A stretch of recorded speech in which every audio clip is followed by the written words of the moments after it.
Bonjour, je m'appelle Gabriel Robichaud.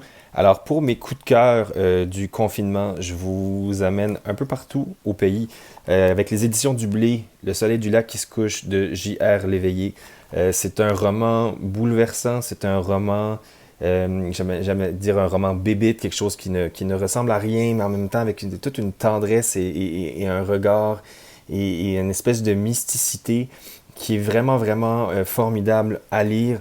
Je vous le recommande très fortement. Lorsque je suis arrivé à Saint-Boniface, jouer au Cercle Molière, il y a de ça quelques années, j'avais demandé à un ami, peux-tu me présenter la littérature de ton coin de pays? Ça avait été sa recommandation. C'est mon coup de cœur.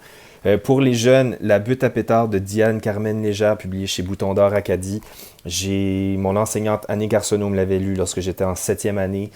La lisais pendant la période de lecture à toute ma classe et je me souviens à quel point on était pendu à ses lèvres et que jour après jour, on voulait avoir cette lecture-là. Je vous le recommande, c'est un roman aussi, c'est une trilogie, donc c'est quelque chose qui peut s'étirer, à prendre chez n'importe quel libraire indépendant de votre choix. Finalement, Patrice Desbiens, poème anglais suivi de Le pays de personnes, suivi de La fissure de la fiction aux éditions Prise de parole. C'est un recueil de 3 recueils de poésie. C'est les premiers mots de Patrice Desbiens que j'ai lus, ces premiers recueils. J'envie toute personne qui peut découvrir Patrice Desbiens pour la première fois. C'est une œuvre magistrale, c'est un des plus grands poètes au pays. Donc Patrice Desbiens chez Prise de parole. J'aurais pu vous recommander Sudbury, j'aurais pu vous recommander L'homme invisible suivi des cascadeurs de l'amour.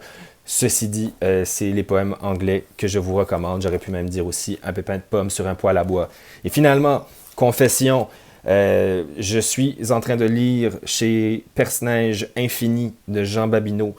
C'est le roman, c'est ma révélation de l'année. C'est une écriture complètement déjantée. C'est une écriture que je trouve très drôle, très cynique, qui grince, un humour grinçant, mais c'est une formidable façon de raconter le drame qu'a été l'expropriation des gens à Couchibougouac.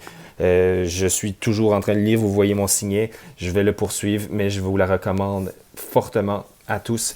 Et c'est un excellent moyen de passer le temps lorsque vous êtes chez vous, de lire. Donc merci de continuer de lire les éditeurs du RFC, puis au plaisir de partager ces lectures avec vous et de voir ce que vous en avez pensé. À la prochaine.